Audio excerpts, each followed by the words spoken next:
하나님 감사합니다. 우리를 부르셔서 우리 주님의 뒤를 따르는 제자로 삼아주심을 감사를 드립니다. 매일매일 우리의 삶이 주님 의지하며 주님 순종하며 가장 복된 길, 가장 아름다운 길로 나아가는 복된 제자들 다 되도록 하나님 도와주시옵소서.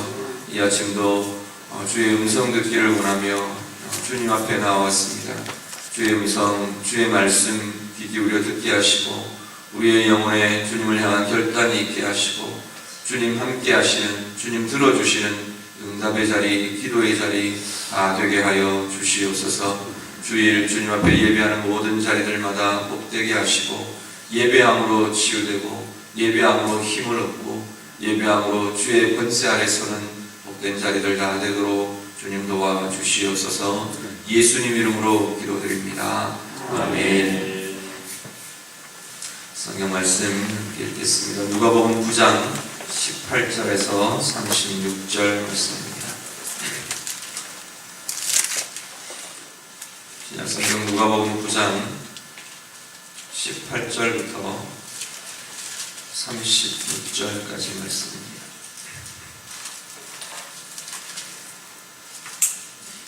다 같이 읽겠습니다.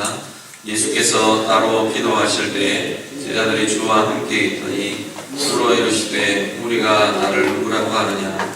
대답하여 이르되 세례 요한이라 하고 더러는 엘리야라 더러는 옛 선지자 중에 한 사람이 살아났다 하나이다. 예수께서 이르시되 너희는 나를 누구라 하느냐? 베드로가 대답하여 이르되 하나님의 그리스도시니이다 하니 경고하사 이 말을 아무에게도 이르지 말라 하며 하시고 이르시되 인자가 많은 고난을 받고 장로들과 대제사장들과 서기관들에게 버림받으며 죽임을 당하고 제3일에 살아나야 하리라 하시고 또 우리에게 이르시되 아무든지 나를 따라 오르거든 자기를 부인하고 날마다 제 십자가를 지고 나를 따를 것이니라. 누구든지 제 목숨을 구원하고자 하면 잃을 것이요 누구든지 나를 위하여 제 목숨을 잃으면 구원하리라. 사람이 만일 온 천하를 얻고도 자기를 잃든지 빼앗기든지 하면 무엇이 유익하리요? 누구든지 나와 내 말을 부끄러워하면 인자 얻고 자기와 아버지와 거룩한 천사들의 영광으로 올 때에 그 사람을 부끄러워하리라. 내가 참으로 너희에게 이르노니 여기 서 있는 사람 중에 죽기 전에 하나님의 나라를 볼 자들도 있느니라. 이 말씀을 하신 후 8일쯤 되어 예수께서 베드로와 요한과 야고보를 데리고 기도하시러 산에 올라가사 기도하실 때 용모가 변화되고 그 옷이 휘어져 광채가 나더라. 문득 두 사람이 예수와 함께 말하니 이는 모세와 엘리야라. 영광 중에 나타나서 장차 예수께서 예루살렘에서 별세하실 것을 말할세. 베드로와 및 함께 있는 자들이 깊이 졸다가 온전히 깨어나 예수의 영광과 및 함께 선 두 사람을 보더니 두 사람이 떠날 때에 베드로가 예수께 여짜오되 주여 우리가 여기 있는 것이 좋사오니 우리가 초막셋을 짓되 하나는 주를 위하여 하나는 모세를 위하여 하나는 엘리야를 위하여 하사이다 하되 자기가 하는 말을 자기도 알지 못하더라. 이 말할 즈음에 구름이 와서 그들을 덮는지라. 구름 속으로 들어갈 때에 그들이 무서워하더니 구름 속에서 소리가 나서 이르되 이는 나의 아들 곧 택함을 받은 자니 너희는 그의 말을 들으라 하고 소리가 그침에 오직 예수만 보이더라. 제자들이 잠잠하여 그 본 것을 무엇이든지 그때에는 아무에게도 이르지 아니하니라. 아멘. 예수님께서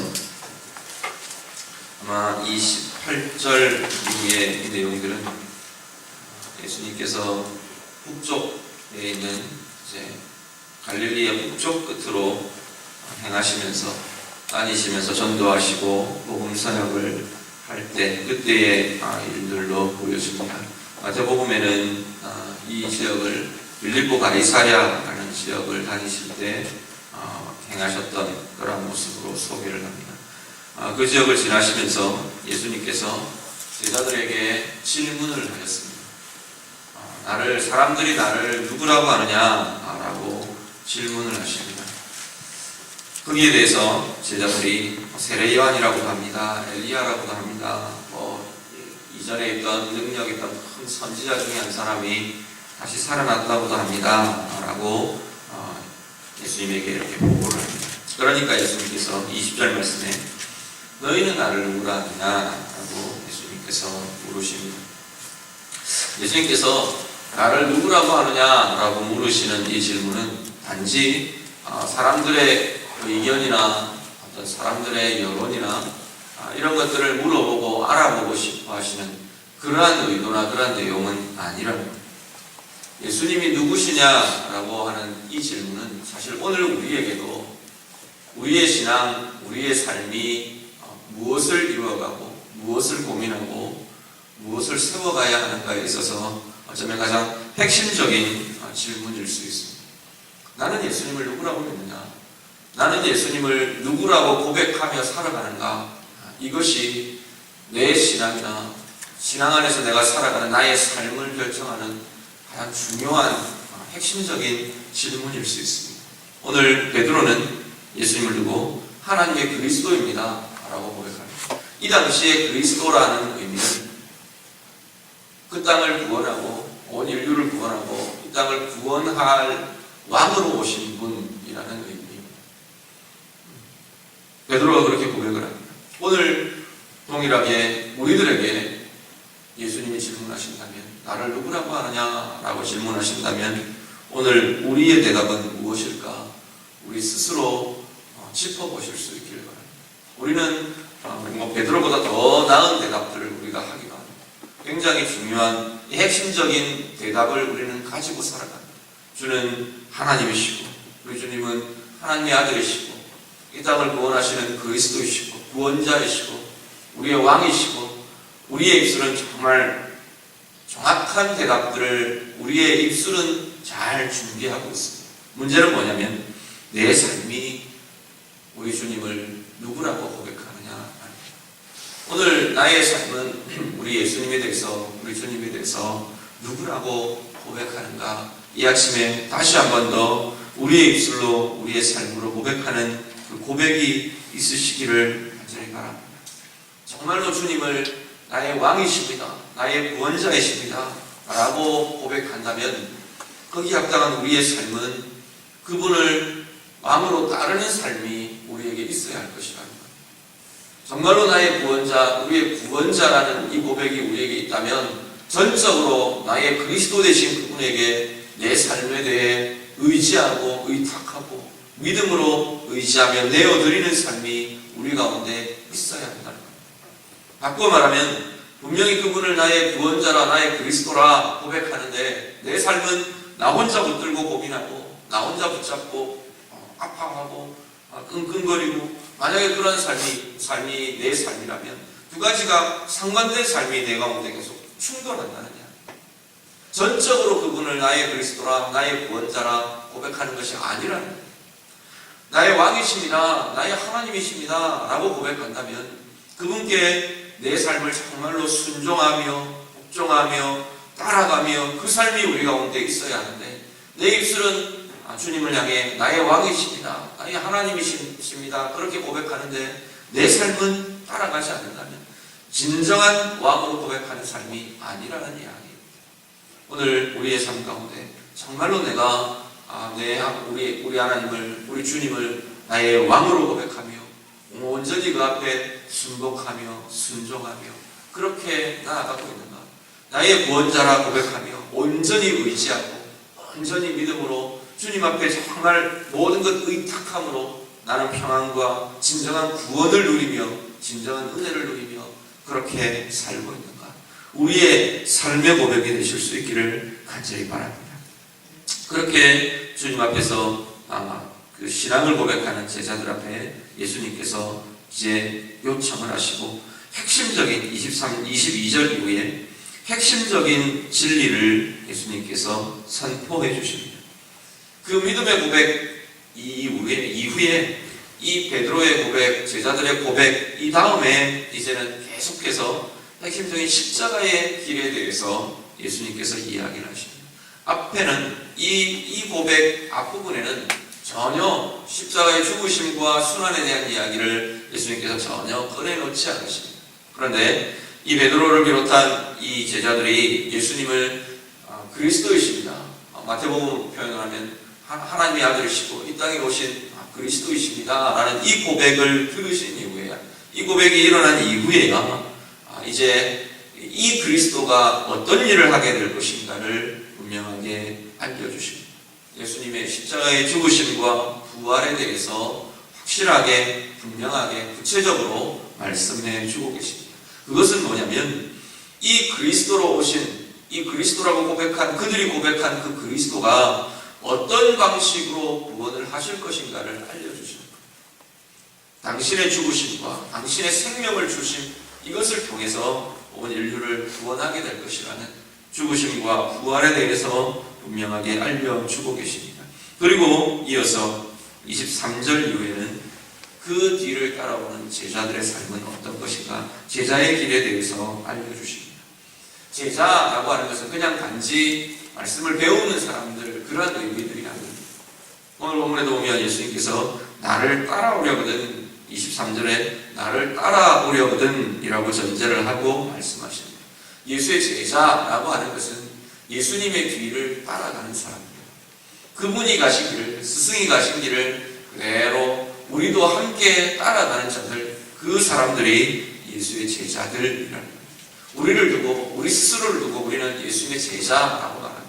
그리스도인, 예수의 제자, 하나님의 자녀, 하나님의 백성 다 동일한 말로 보셔도 됩니다. 특별히 제자라는 말을 쓸 때 우리는 그분의 뒤를 따라간다는 것이 전제되어 있습니다.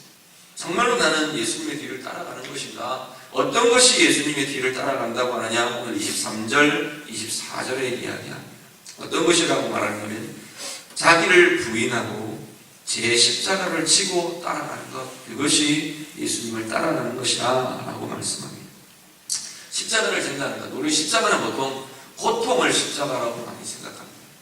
고통스러운 것, 단순한 고통, 이 단순한 고통이 아니라 십자가는 사실 사명의 길이 십자가의 길입니다.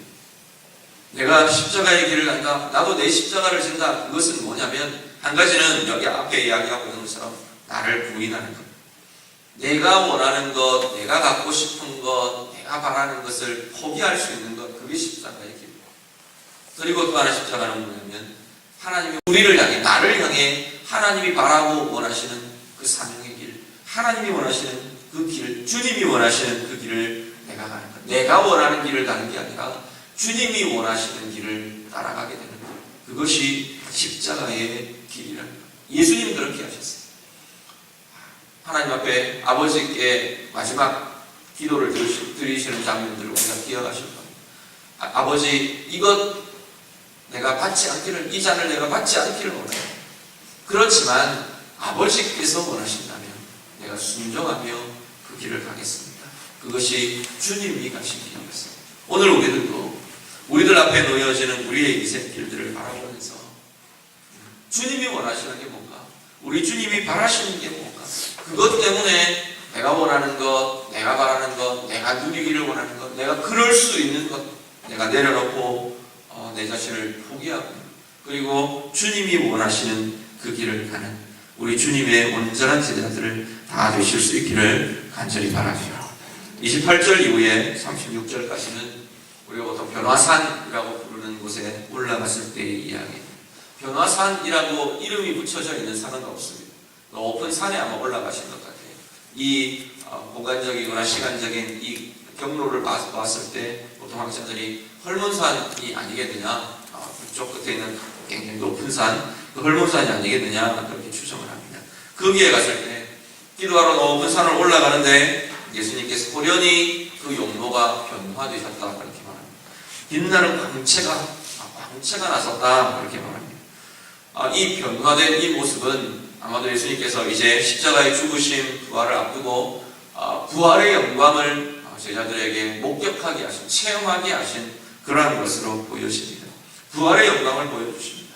예수님만 그렇게 변화되는 게 아니라 사실 오늘 우리들도, 예수님을 따르는 이 제자들도 부활의 영광에 들어갈 때 자신들도 변화될 그 영광의 모습을 예수님께서 미리 보여주셨습니다.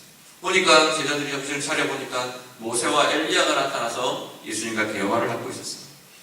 베드로가 막 황홀경에 빠져들어가지고 이 집 세 채 짓고 그냥 우리 여기서 머물러 살았으면 좋겠습니다 라고 막 이렇게 막 황홀 중에 정신이 없는 중에 그렇게 이야기를 하고 고백을 합니다. 그런데 정신을 차려보니까 그 속에서 선포의 목소리가 들립니다. 내 사랑하는 아들이라, 내 아들의 말을 들으라 라는 이 선포, 하나님의 말씀, 하나님의 음성이 들려집니다. 그리고 나서 다 사라져버리고 예수님만 남는 그 장면을 우리들이 대하게 됩니다. 오늘 우리들의 삶에 이 하나님의 이 부활의 영광을 우리가 사모하며 기대하며 나아가실 수 있기를 바랍니다. 부활의 영광은, 이 부활의 생명의 영광은 모든 것을 다 사라지게 할 만한, 모든 것이 다 필요 없어지게 할 만한 진정한 영광이고, 진정한 기쁨의 자리이고, 진정한 힘의 자리, 권세의 자리라는 것을 기억하시길 바랍니다. 오늘 이미 우리 가운데 소유된 이 부활의 생명이 완전해질 때 모든 것이 다 사라져도, 모든 것이 없어도 정말로 기쁨으로, 진정한 영광으로 그렇게 나아갈 수 있는 것이 부활의 영광의 자리입니다. 그런데 그 부활의 영광을 향한 오직 한 길, 예수 그리스도. 모세도 엘리야도 숱한 선지자들도 숱한 이야기들도 다 사라져도 예수 그리스도 한 분을 통해 그 영광을 향해 나아가고 그 힘을 향해 나아가게 되는 것이라는 것을 우리가 기억하시길 바랍니다. 오늘 주일입니다. 우리의 예배 자리에 이 예수 그리스도의 이름으로 부활의 영광, 부활의 권세, 우리 주님이 우리를 향하여 계획하시고 진행하고 계시는 그 하나님의 영광의 길들 우리가 바라보며 경험하며 누리며 그렇게 나아가시는 복된 날 우리의 삶 다 되시기를 우리 주님 이름으로 부탁드립니다. 같이 기도하겠습니다. 오늘 말씀 기억하시면서 하나님, 정말 내가 주님 뒤를 따라가는 주님의 제자로 살아가기를 원합니다. 우리 같이 기도하실 수 있기를 바랍니다. 진정한 내 삶으로 정말 나를, 주님을 예수를 그리스도라, 나의 왕이라, 나의 구원자라 고백하는, 전적으로 의지하고 전적으로 따라가는, 전적으로 순종하는 그 삶이 하나님 나에게 있기를 원합니다. 같이 고백하시고요. 주님 뒤를 따라가기 위해서 나를 내려놓고, 끊임없이 나를 내려놓고 주님 원하시는 길 무엇인가 내 삶 가운데서 찾고 나아갈 수 있는 그 삶이 하나님 제게 있기를 원합니다. 정말로 주님의 이 부활의 영광 보여주신 이것이 내 가운데 소망이 되고 능력이 되고 권세가 되도록, 특별히 우리 힘든 이들, 어려움의 길들을 겪고 있는 우리 지체들을 위해서 하나님의 부활의 영광 보여주신 우리 주님의 부활의 영광, 이것이 그들에게 소망이 되고 그들에게 힘이 되고 그들에게 권세가 되어서 모든 것 승리하고 나아갈 수 있기를 원합니다. 우리 다 같이 기도하시고요. 주일 예배를 위해서 같이 기도하시고 자유롭게 기도하시다가 돌아가시기 바랍니다. 같이 기도하겠습니다. 기도드립니다.